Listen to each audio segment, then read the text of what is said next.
Hello' everyone, নতুন এটা ভিডিঅ'লৈ আপোনালোকক স্বাগতম জনাইছোঁ। আজি ভিডিঅ'টো আৰম্ভ কৰিছোঁ পথাৰৰ পৰা। আৰু আমাৰ ধান কটা হৈ গ'ল। আজি মেচিন আহিব ধান মাৰিবলৈ। আজি মানে গোঁসাই সেৱা কৰাই নাই। ৰাতিপুৱা লৰালৰিকৈ ৰুটি চব্জি বনাই সঞ্জু বাবাকো দিলোঁ, ময়ো খালোঁ। খাই বৈ এতিয়া পথাৰলৈ আহিছোঁ। মেচিন আহিব ধান মাৰিবলৈ। আৰু মেচিনেৰে মাৰিলেতো জানেই আৰু মানুহ সৰহ লাগে। তাৰপাছত ময়ো ধান মাৰিলে ময়ো লাগি দিওঁ আৰু তাকে কামৰ মাজতে আহি পথাৰৰ কামো অকণমান কৰোঁ। এতিয়া পানীৰ বটল চটল লৈ পথাৰলৈ আহিছোঁ আৰু ভাবিছোঁ আপোনালোকৰ লগতো শ্বেয়াৰ কৰোঁ। মেচিন আহি পাইছেহি এতিয়া। বলক এতিয়া পথাৰ পাইছোঁহি আৰু গৈ থাকোঁ। মাস্ক চাস্ক পিন্ধি ল'লোঁ, গামোচাখনো মাৰি লৈছোঁ। আহি পালেহি ট্ৰেক্টৰ। এয়া ধান গোটেই সিফালৰ পৰা এটাই টানি দিয়ক। ডাং খুৱাই উঠাই দে।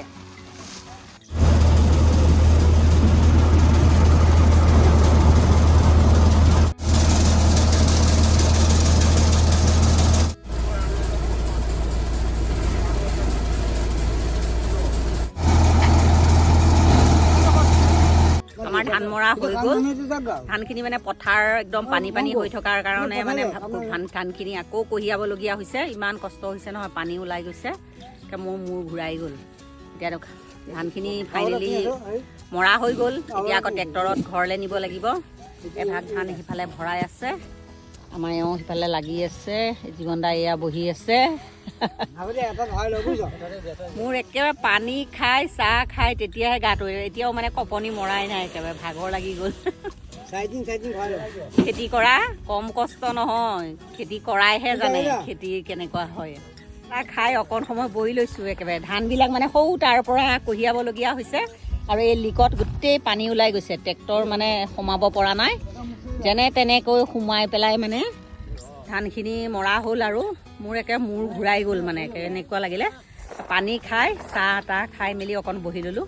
এতিয়া ট্ৰেক্টৰত ধানখিনি নিব লাগিব ঘৰলৈ। ঘৰ পোৱাৰ পাছতহে আৰু কণগুটি চপোৱাও কম কথা নহয় আজিকালি। ধান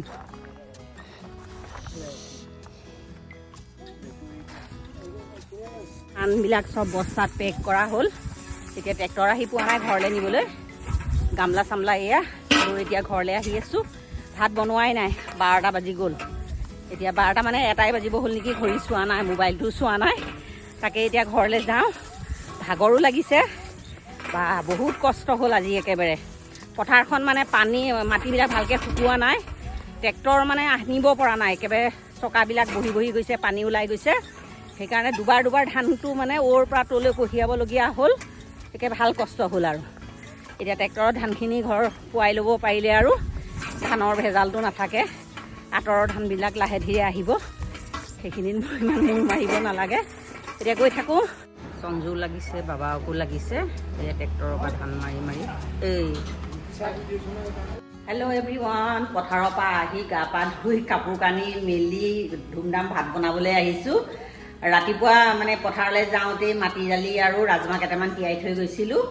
সঞ্জুৱে মাটি দালি নাখায় কাৰণে ৰাজমাহ কেইটামান তিয়ালোঁ। তাকে এতিয়া ধুমধাম আৰু মাটি দালিকণ আৰু ৰাজমাহকণ বনাওঁ।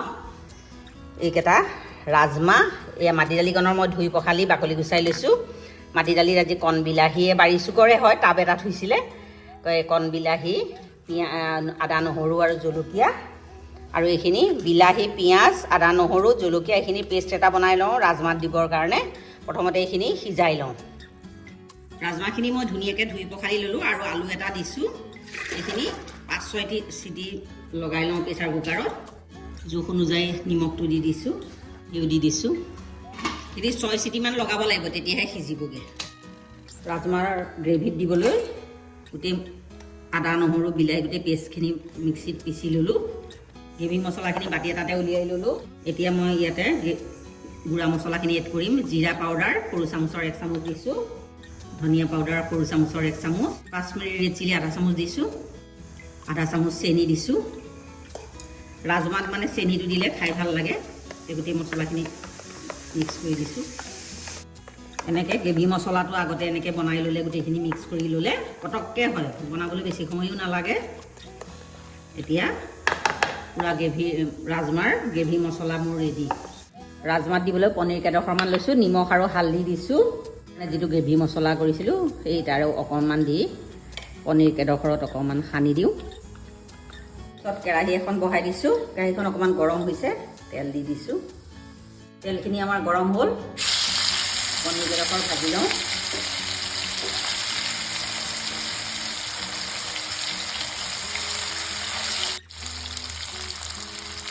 পনীৰ কেইডোখৰ ভজা হৈ গ'ল, অকণমান ৰঙচুৱা হৈছে, আমি কাঢ়ি দিওঁ।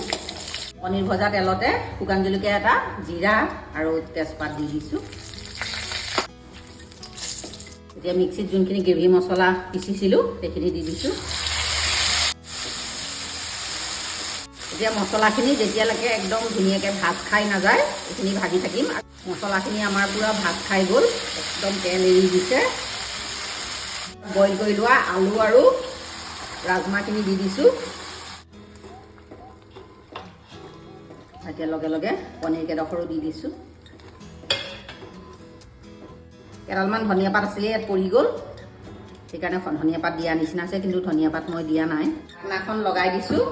এইখিনি 10 মিনিটমান হাই ফ্লেমত উতলিব দিম। তাৰপাছত মোৰ ৰাজমাৰ তৰকাৰী ৰেডি হৈ যাব। তৰকাৰীখিনি মোৰ উতলা 10 মিনিটমান হৈ গ'ল। শেষত ধনিয়া পাত অকণমান দি দিছোঁ। ৰাজমাহ পনীৰৰ তৰকাৰী মোৰ ৰেডি। ৰেচিপিটো যদি ভাল পায় লাইক এটা কৰিব, কমেণ্টত জনাব।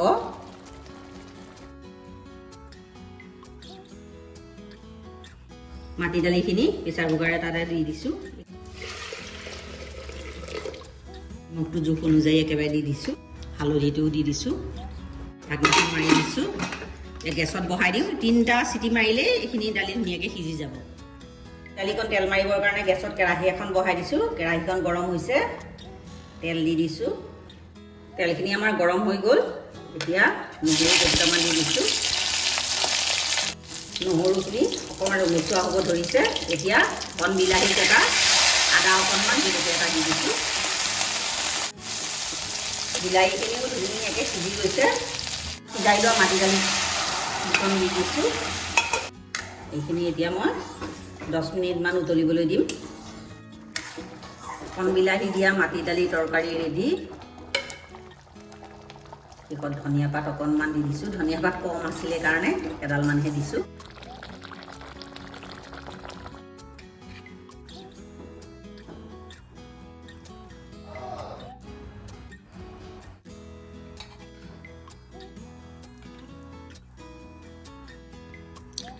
মোৰ দুপৰীয়াৰ থালিখন ৰেডি।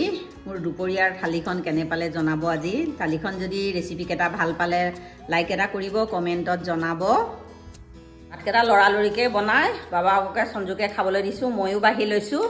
আজি ভাজি চাজি বনোৱা নাই, বেঙেনা পোৰা আৰু চালাড বনাইছোঁ। মাটি দালি ৰাজমাহ এনেকৈয়ে খাওঁ আৰু। দেৰিও হৈছে, ভাগৰো লাগিছে। এতিয়া ভাতকেইটা খাই লওঁ। ভাত পানী খাই উঠিলোঁ। উঠি আহি ৰ'দতে অকণমান বহিছোঁ। বাবাকে পূৰা ধানবিলাক এয়া সামৰি পেলাই, ধানবিলাক সামৰি ভঁৰালত ভৰাই আছে। আৰু ধানবিলাক মানে কিছুমান জেগাৰ অলপ সেমেকা ধানবিলাক মানে অকণ ৰ'দত দি পেলাই, এটা ৰ'দ দি পেলাই সুমোৱালেহে মানে ভাল হৈ থাকে, নহ'লে ভঁৰালত অকণ বেয়াও হৈ যাব পাৰে। এইখিনি বৰা ধান ৰাতিপুৱাই ৰ'দত দিছিলে, এইখিনি শুকাইছে আৰু কাইলৈ আৰু দিব লাগিব। আৰু এতিয়া ধানৰ খেচনি মৰিছে আৰু বিহুলৈ অকণমান ধানৰ কটা মৰা হৈছে আৰু। এতিয়া আজি ভাগৰো লাগিছে, ঘৰলৈ লক্ষীও আহিল। আৰু ভাত পানী খাই উঠিছোঁ, এতিয়া অকণমান ৰেষ্ট লওঁ আৰু ভিডিঅ'টো ইয়াতে সামৰোঁ। আৰু আজিৰ এই ভিডিঅ'টো যদি ভাল পায় লাইক কমেণ্ট ছাবস্ক্ৰাইব কৰি দিব। আকৌ এটা নতুন ভিডিঅ' লৈ আপোনালোকৰ ওচৰলৈ আহিম। আজিলৈ আহোঁ, ধন্যবাদ।